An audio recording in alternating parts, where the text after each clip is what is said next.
السلام علیکم ورحمۃ اللہ وبرکاتہ. کیا حال چال ہے آپ کے تمام کا؟ آپ کو اگر میری آواز آ رہی ہے تو آپ خیریت سے ہیں؟ ٹھیک ہے سب؟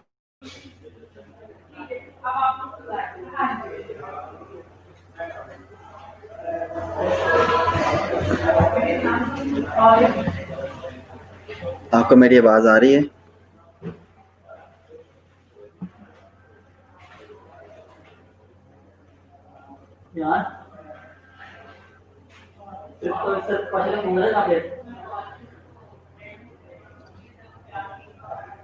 شکر ہے آپ کا آواز آ رہی ہے. اکثر آپ کا بہت شکریہ. وعلیکم السلام ٹو آل آف یو. تو سٹارٹ کرتے ہیں، شروع کرتے ہیں آج کے پروگرام کو، آج کے سبجیکٹ کو، آج کے ٹاپک کو. اللہ کے بابرکت نام سے جو بہت مہربان ہے انسان پر، بہت ہی رحیم ہے انسان کے لیے. ایسی کوئی ذات کائنات کے اندر اور نہیں ہے جو اللہ تعالیٰ کی ہے.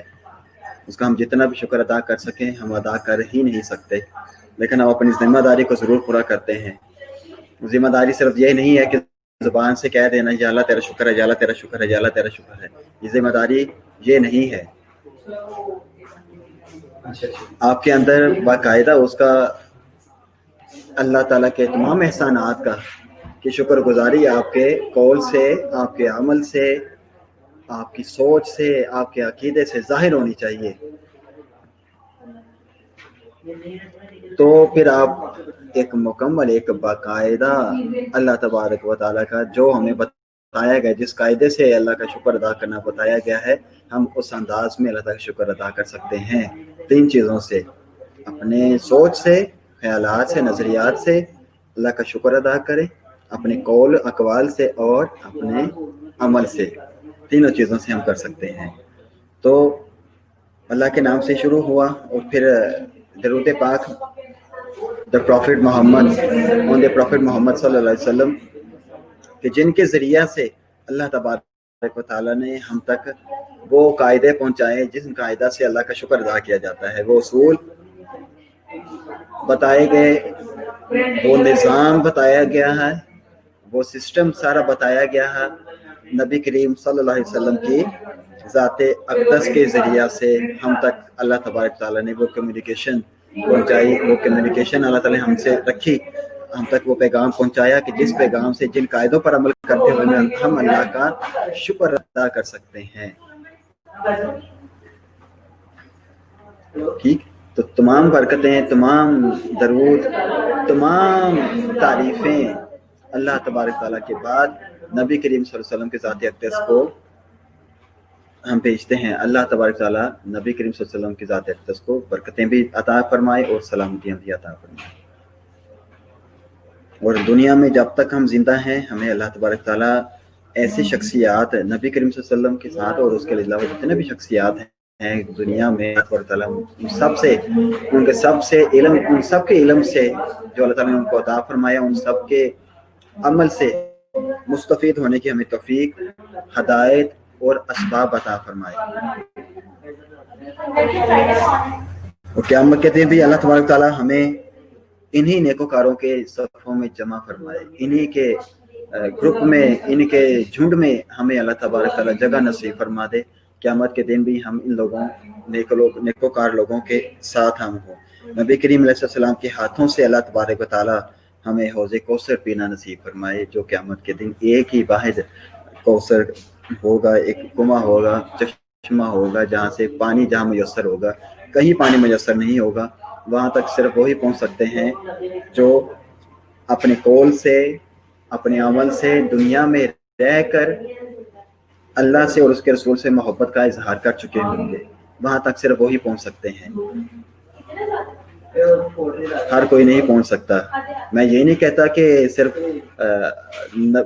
ہم امتی مسلمان جو نبی کو آخری نبی مانتے ہیں ہم ہی پہنچ سکتے ہیں، نہیں نہیں، جب تک ہم مسلمان قولی مسلمان تو ہیں، عملی مسلمان نہیں ہیں، اپنی سوچ پہ مسلمانیت ہمارے اندر نظر نہیں آتی، امن نظر نہیں آتا، دوسرے کے لیے اخوت، مساوات، برابری، رواداری نظر نہیں آتی، ہمارے کردار سے ظاہر نہیں ہوتی، تو ہم کسی صورت بھی اس مقام تک نہیں پہنچ سکتے، نہ دنیا میں فیض حاصل کر سکتے ہیں ان شخصیات سے۔ میں نے بتائی 3 چیزیں ہیں، تینوں چیزیں ہوں گی تو ہم کامل ایمان والے اور کامل اس میں جو اللہ تبارک تعالیٰ نے ہمیں دی ہیں ہم پہنچ سکتے ہیں ان حقیقتوں تک، اللہ تعالیٰ کے انعامات حاصل کر سکتے ہیں 3 چیزوں سے: اپنی سوچ کو ان پیرائے پر رکھنا کہ جو پیرائے اللہ تبارک تعالیٰ نے اپنے پیغمبروں کے ذریعے اور آخری پیغمبر محمد مصطفیٰ صلی اللہ علیہ وسلم کے ذریعے ہم تک پہنچائے، اپنی سوچوں کو ان پیرائے میں رکھنا اور اپنے قول کو بھی اور اپنے عمل کو بھی، تینوں چیزوں کو، سوچ بھی، اپنے قول بھی اور اپنا عمل بھی، تب جا کر ہم ایک کامل مسلمان بن سکتے ہیں، کامل انسان بھی بن سکتے ہیں اور کامل مسلمان بھی بن سکتے ہیں، ورنہ ہم ان لوگوں کی صفوں میں ہیں کہ جو بھٹکے ہوئے ہیں، جنہوں نے سبق یاد ہی نہیں کیا ہے، کھڑے ہیں پورے لیکچر میں، کھڑے ہیں پوری زندگی کھڑے رہیں گے، ایک ٹانگ پہ کھڑے رہیں گے، اذیتیں لیتے رہیں گے۔ یاد رکھیے بچوں، اگر آپ نے اچھی زندگی گزارنی ہے، تمام محترم دوست احباب جتنے بھی یہ سن رہے ہیں، اگر اچھی زندگی، کامل زندگی گزارنی ہے تو آپ کو اچھا انسان اور کامل انسان بننا پڑے گا، تو وہ 3 چیزوں سے ہے۔ اپنی سوچ بہتر کریں، وہ بری سوچ سوچے ہی نہ کسی کے بارے میں، جب سوچ آئے تو کوئی اور سوچ لیں، اللہ کی تسبیحات کریں، اللہ تعالیٰ کو سوچیں، اور پھر جب عمل کریں تو کوئی دوسرا عمل کریں ہی نہ، کوئی منہ سے اگر کوئی بات کرنی ہے تو کوئی کسی کی بات کریں ہی نہ، کیوں کریں بھی؟ ہم کسی کے برا ہے تو ٹھیک ہے، آپ اس کو منع کریں کہ وہ برا ہے، ہاں اگر اس کی برائی سے حد تک آ گئی ہے کہ اس سے دوسروں کو نقصان ہو سکتا ہے تو آپ دوسروں سے پھر بات کریں کہ بھئی اس کے شر سے بچ جائیں، اس کا شر یہ ثابت ہو چکا ہے، میرے پاس بینہ ثبوت ہیں، تو آپ اس کے شر سے بچیں، آپ کو نقصان ہو سکتا ہے۔ مگرنہ غیبت والی جو بات ہے، سورہ حجرات، کاش اللہ کرے کبھی آپ کو ہدایت آ جائے کہ خواب میں اللہ تعالیٰ کوئی ایسا منظر دکھا دے کہ آپ کو سورہ حجرات کی آیات یاد ہو جائیں، کوئی اللہ تعالیٰ معجزہ دکھا دے، کوئی ولی کوئی ایسا کرامت دکھا دے کہ آپ کو سورہ حجرات کی آیات یاد ہو جائیں، سورہ فرقان کی بھی آیات یاد ہو جائیں، کسی دن، کسی روز، کسی رات، کسی لمحہ میں زندگی میں، تو آپ کو پتہ چل جائے کہ کون سے کریکٹر، اچھا سوچ کیسی رکھنی ہے پتہ چل جائے، آپ کو بات کیسی کرنی ہے، ٹھیک ہے؟ وہ کیا ہے؟ وَإِذَا خَاطَبَهُمُ الْجَاهِلُونَ قَالُوا سَلَامًا، جب جاہل ان سے مخاطب کرتے ہیں، بات کرتے ہیں، تو آگے سے ان کی بات صرف یہ ہوتی ہے قَالُوا سَلَامًا، تم پر سلامتی ہو، تو یہ قول کو بہتر کرنا ہے، کاش کہ آپ کو یاد ہو جائے۔ پھر جب عمل کرنا ہے، کون سے عمل پہ رائے ہمیں اللہ تعالیٰ نے پیٹرن دیا ہے جس پر رہ کر ہم نے اعمال کرنے ہیں، تو میری شروعات اسی کام پہ تھی، آپ کو یہ 3 چیزیں بتا دیں، آج کی بات سمجھ لیں، آج کا لیسن سمجھ لیں، اپنی زندگی کے لیے اصلاح والی بات سمجھ لیں، تو ہم جو ہیں ان 3 چیزوں کو بہتر کریں، تو ہم، یہ اللہ تعالیٰ کی رحمانیت ہے، یہی رحیمیت ہے کہ اللہ تعالیٰ نے ہمیں اپنے انبیاء کرام سے یہ تینوں باتوں کا انتہا کی، تینوں ذرائع کی، ہماری اصلاح کی، سوچ کی، ہمارے قول کی اور ہمارے عمل کی بھی ہے۔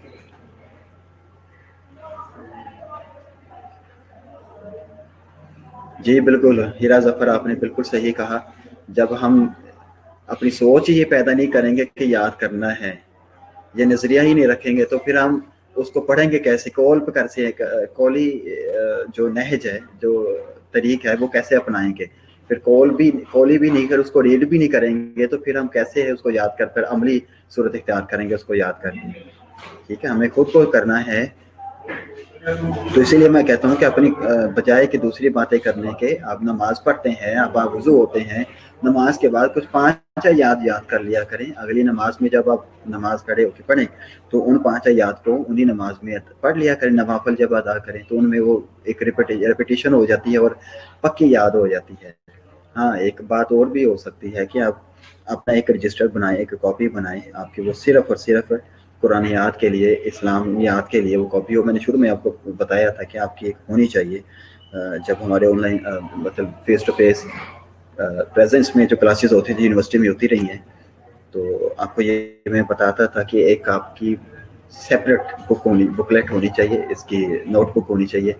رجسٹر بنائیں، اس میں آپ آیات یاد کریں، اس کے بعد کیا کریں، ان کو لکھیں، لیڈ پینسل سے لکھ لیں. اگر بعد میں ان کے تحفظ کی اگر آپ کو یقین دہانی نہیں ہے تو آپ ان کو لیڈ پینسل سے لکھ لیں، بعد میں اس کو ریز کر لیں. جی سورہ فرقان میں ہی اللہ تعالیٰ نے فرمایا، میں شاید حجرات کا لفظ استعمال کر گیا ہوں، سورہ فرقان کی آیت کی میں نے آپ کو بتایا، وَإِذَا خَاطَبَهُمُ الْجَاهِلُونَ قَالُوا سَلَامًا. تو بالکل آپ نے صحیح نومینیٹ کیا ہے، دوسری آیت مبارکہ ہے. اچھا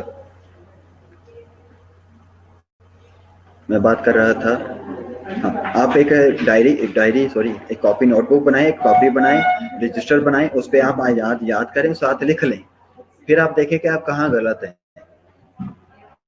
دیکھیں ہم قرآن کو جب وقت نہیں دیں گے تو وہ ہمیں کیسے یاد ہو جائے گا؟ جی ایسے ہی ہے، قرآن کو جب ہم وقت نہیں دیں گے اتنا جتنا اس کو چاہیے،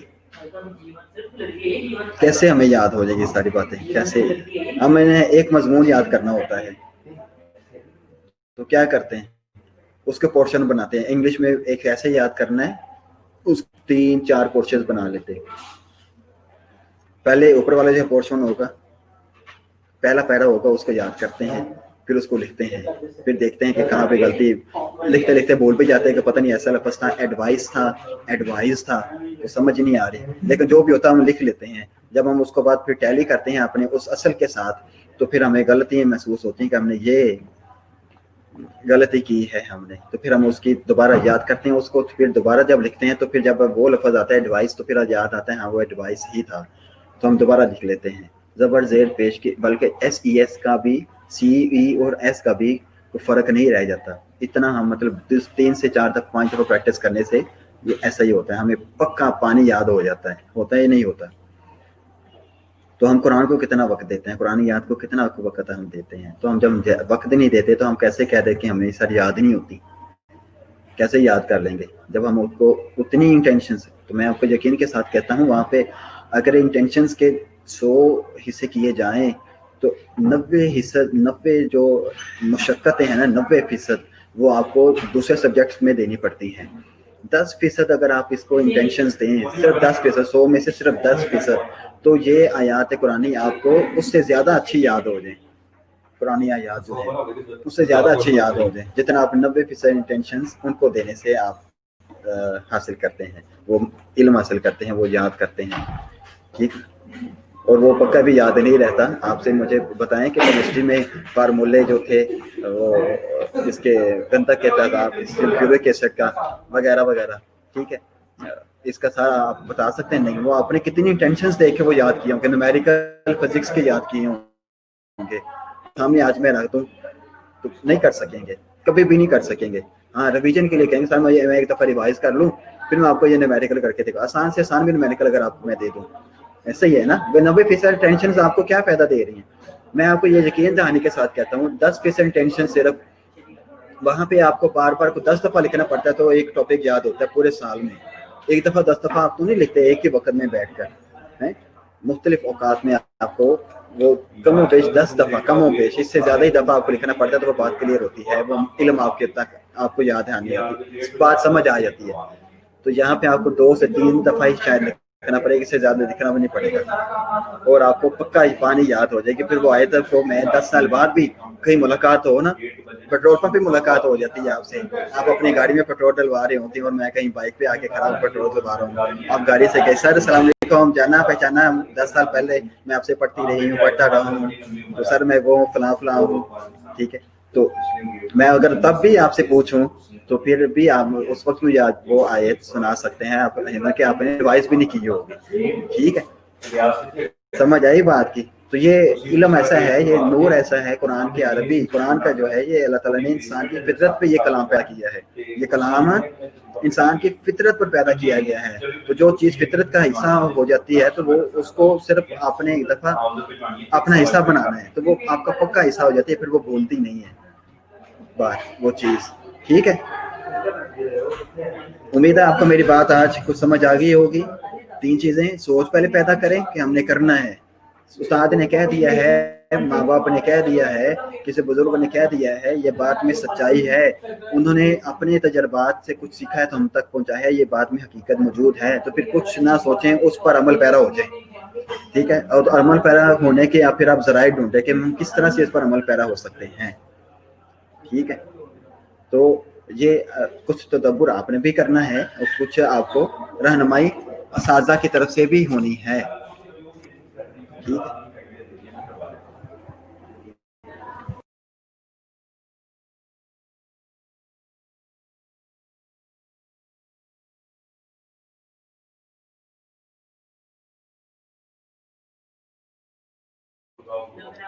ہاں جی جی ایک کام تھا. اچھا, واپس آتے ہیں ہم اپنے ٹاپک کی طرف جو ہم کر رہے ہیں آج کل. مطالعہ پاکستان کا ٹاپک ہے ہمارا.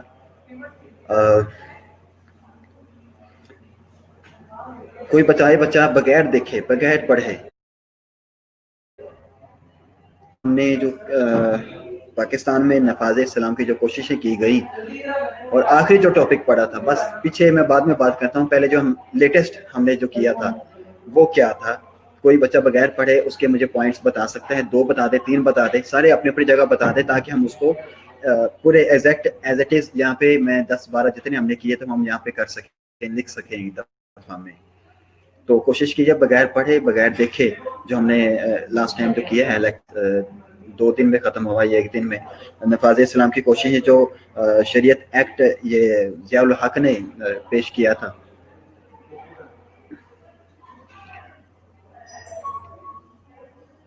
ہاں سوری, ہاں رکاوٹیں بھی ہم کر چکے ہوئے ہیں. میرا ذہن میں تھا کہ ہم نے آج کرنا ہے.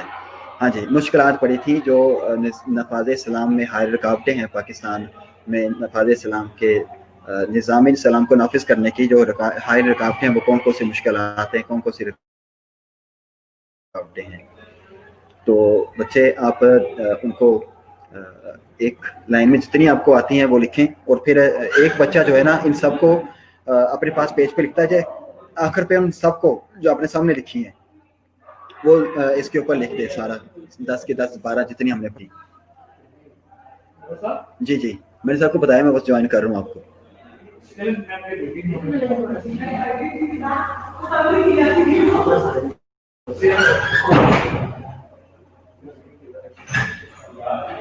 جی بالکل, جتنے جس کی وہ 5 آتے ہیں وہ ایک لائن میں 5 پر لکھ دے, اس کے جس کو 6 آتے ہیں وہ 6 لکھتے, جس کو 15 آتے ہیں ماشاءاللہ سے, ایسا ذہن تو کوئی ہوگا نہیں, نہ ہی پریکٹس کی ہوگی بعد میں.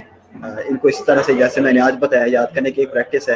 ہم اسلامیات مطالعہ کے لیے بھی اتنی پریکٹس ہم نے کبھی کی نہیں ہے, تو اس لیے آپ کو وہ مکمل ایز اٹ از آتا نہیں ہوگا. تو وہ آپ کر کے دیکھیں, اس میں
ایسے نہیں چینج آئے گا.